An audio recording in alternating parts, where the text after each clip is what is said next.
Frontline.mk на прва линија. Може да ни објасните нешто повеќе за тоа што е инфодемија? Терминот инфодемија во последно време се употребува како еден вид предупредување за тоа дека заедно со пандемијата, односно со епидемијата на COVID-19, се шири една епидемија на дезинформации. Тоа опфаќа не само лажни вести, односно неточни тврдења и слично, туку и тврдења кои што се полувистини, спинови, но и огромен број шпекулации кои што на луѓето им прават проблем да дојдат до вистината. Сето тоа на купче доведува до збунетост, фрустрација и често погрешни одлуки од страна на самите жртви на таа инфодемија, а сите сме во таа група, бидејќи на сите нам ни влијае она што го добиваме било преку официјалните, било преку социјалните медиуми или преку директните разговори меѓу луѓето. Темата на заразата со COVID-19 или поврзаните теми се преокупација на целиот свет. И затоа верувам дека и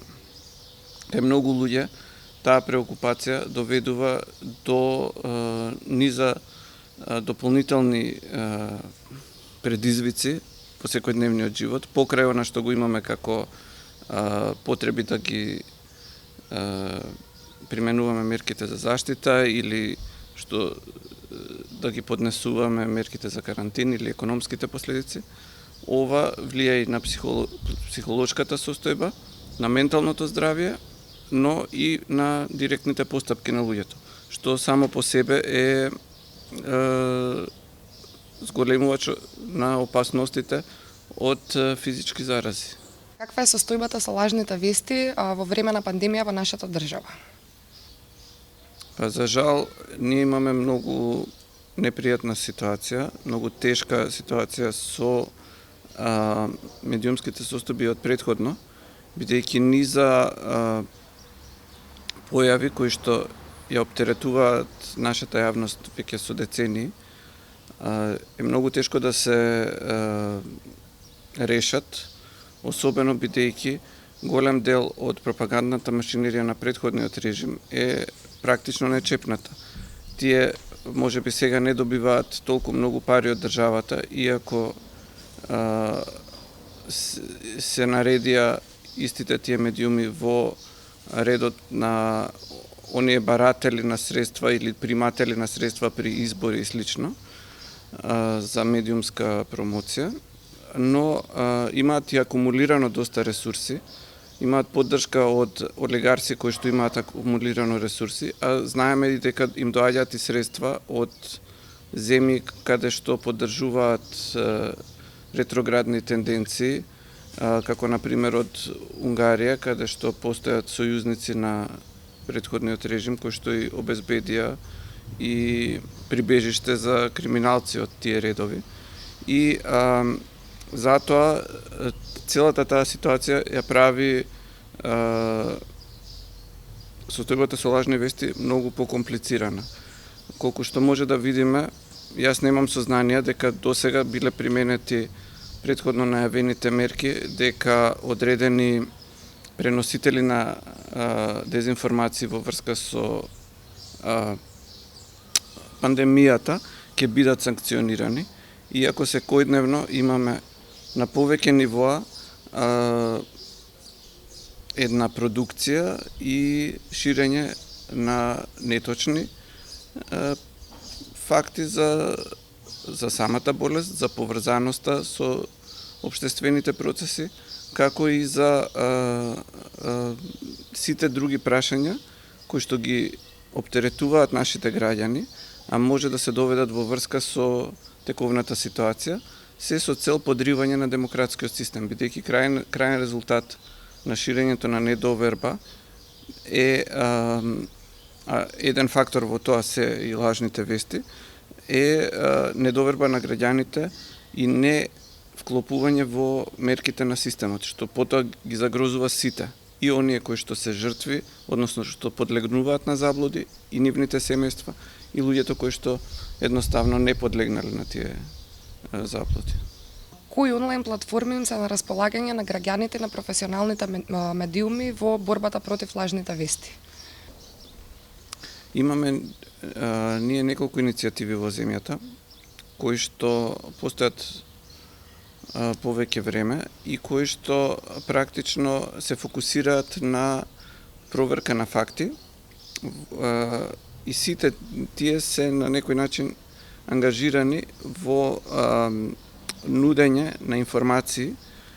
и верифицирани податоци, како и разоткривање на разни манипулации медиумски, поврзани со тековниве состојби. Таква е, да речеме, Метаморфозис има основано 3 такви платформи. Едната е Вистиномер, која што се занимава со политички манипулации, односно ги следи изјавите на политичарите или политичките актери,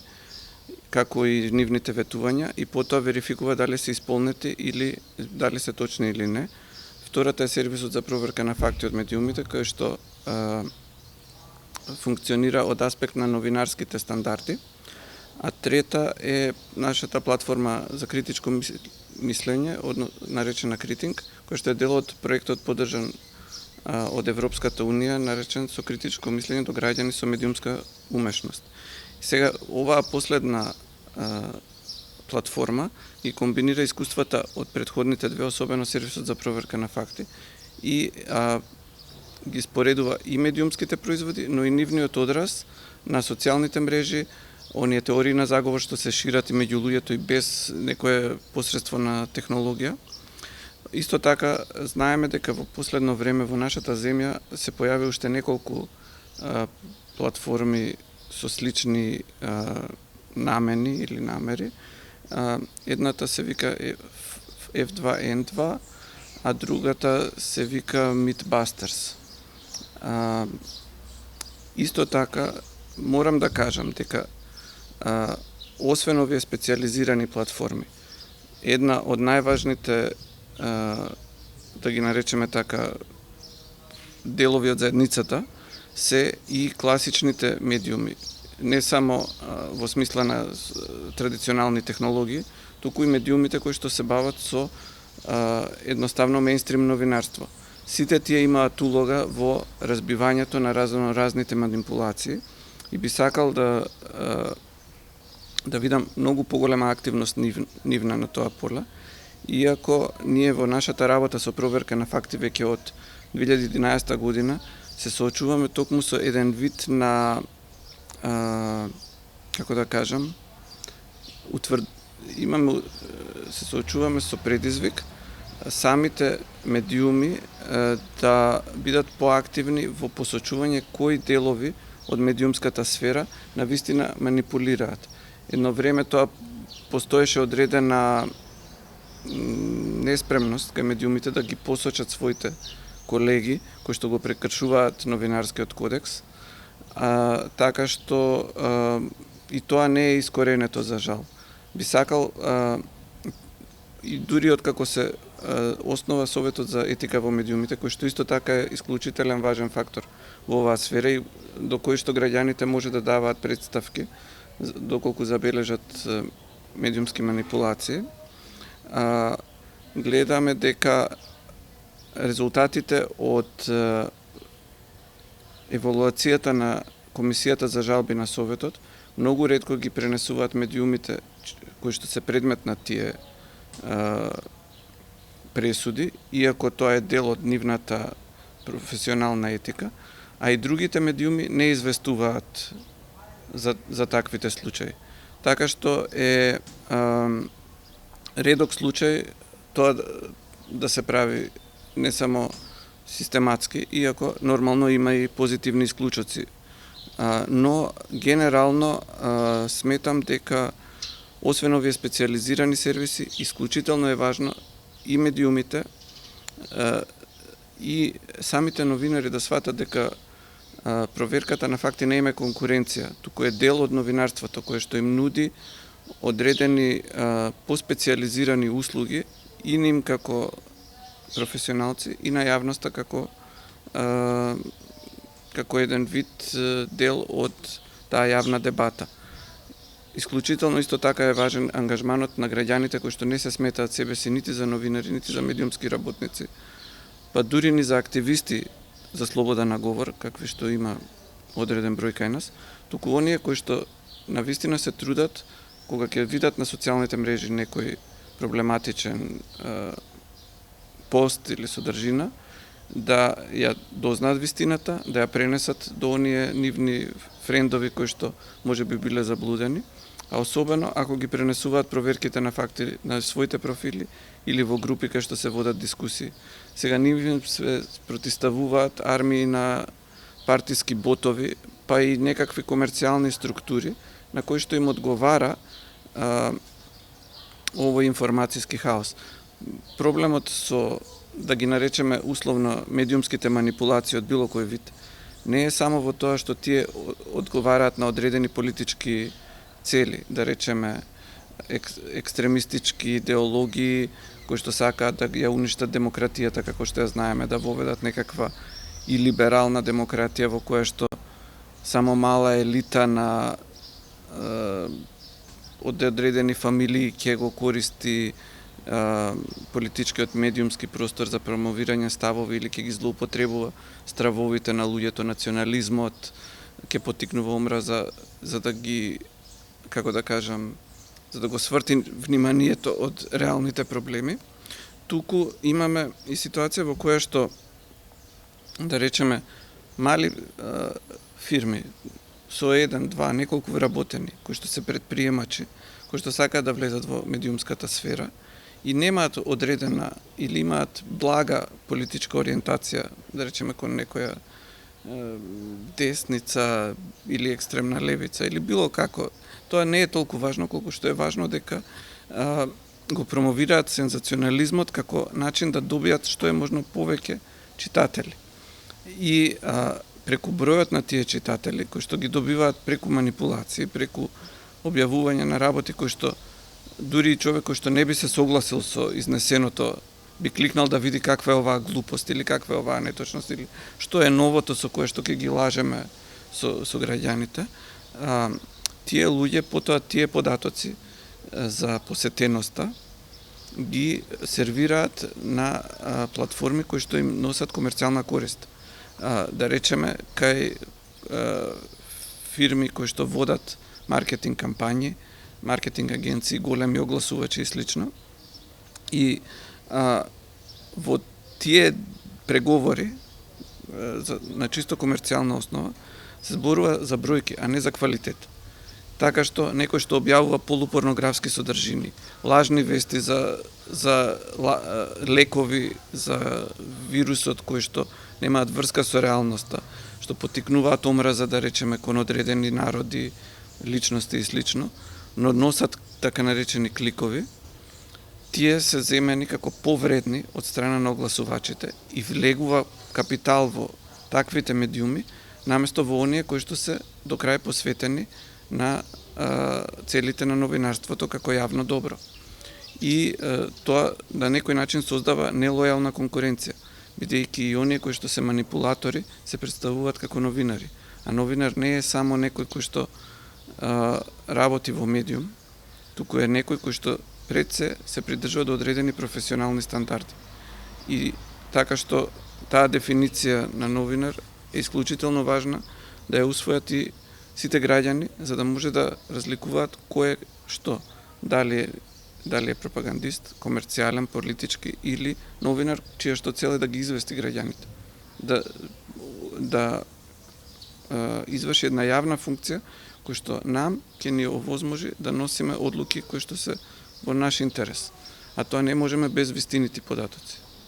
Кои се активностите и плановите на Метаморфозис во наредниот период, особено имајќи предвид дека се ближат избори? Земајќи ги предвид изборите, целиот наш општествен систем влегува во некое друго ниво на функционирање. Уште од кога беа најавени минатата година, предвремените избори, беше јасно дека многу активности ќе морат да се преобликуваат. За сите тоа важи, од приватниот сектор до граѓанскиот, до медиумскиот, а особено владиниот. И ние планираме неколку активности. Ние веќе имаме тековни проекти кои што се засноваат на поддршка на Вистиномер, со поддршка на НЕТ, поддршка на Критинг од страна на Европската Унија, како и низа други проекти кои што го опфаќаат полето на дезинформација. Еден од нив го водат нашите медиумски куќи, агенцијата meta.mk и portal.mk, и се однесува на детектирање на прекогранични дезинформации со тоа што тие дезинформации се дефинираат како оние содржини кои што се создаваат во една земја, понекогаш за локални потреби, а потоа во друга земја се преземаат преку балканскиве медиумски мрежи или заради тоа што ни се познати меѓусебните јазици или и потоа се модификуваат од политички или медиумски актери во друга земја за да служат на нивните политички цели, но потоа кога ќе се вратат кај нас имаат уште поразорен или понегативен ефект. Така се, например, дезинформациите за меѓуетничките односи во Македонија, каде што кога ќе има било каква ситуација кај нас, во Србија таа се презема како доказ за злосторничкиот карактер на одредена етничка група, па потоа таму се филува со дополнителни нивни спинови и арно ама, бидејќи кај нас огромен дел од медиумите ги користат српските медиуми како извор, потоа истите дезинформации доаѓаат кај нас со додатен кредибилитет во наводници, затоа што доаѓаат од странство, особено од одредени земји. И потоа тука се надоврзува целиот тој колонијален менталитет, целите низа геополитички односи исто така. И доаѓаме до ситуација кога на Балканот тие прекогранични дезинформации навистина прават огромна штета, особено на процесите на интегрирање во Европска Унија и НАТО, затоа што во секоја од земјиве кои што се кандидати или нови членки и слично, тие создаваат омраза кон некоја друга етничка група или кон некоја друга државјани на некоја земја, која што потоа се користи како изговор за да се блокираат одредени процеси. И она што ние сметаме во однос на изборите е дека стварно мора да се обезбедат што е можно поквалитетни, попроверени информации за граѓаните, така што преку сите овие тековни активности планираме да го зголемиме фокусот и исто така не само на национално или регионално ниво, туку и на локално. Имаме и мрежи на соработка кои што се базираат на разни форми на интеракција со локални организации или со локални медиуми, меѓу кои што е шемата за мали грантови на Критинг, на организации или партнерства кои што работат во своите локални средини. Но тие ги пренесуваат оние што се знаења од, да речеме, од некоја поширока сфера кон луѓето кои што се, како што ги нарекуваат, на терен, но исто така се важен извор на информации за тоа како тие методи на комуникација или на едукација се примени и исто така кои дезинформации влијаат на локално ниво. Ние имаме разни примери за тоа дека слика од еден град, кој што може би настан, кој што нема врска со некаква политичка конотација, се пренесува на национално ниво како на сличен начин како овие прекогранични дезинформации, бидејќи луѓето не патуваат многу, не се запознаени со локалните прилики и може многу лесно да бидат изманипулирани за особено за одредени политички прашања или врски. Тоа ни е генерално пристапот.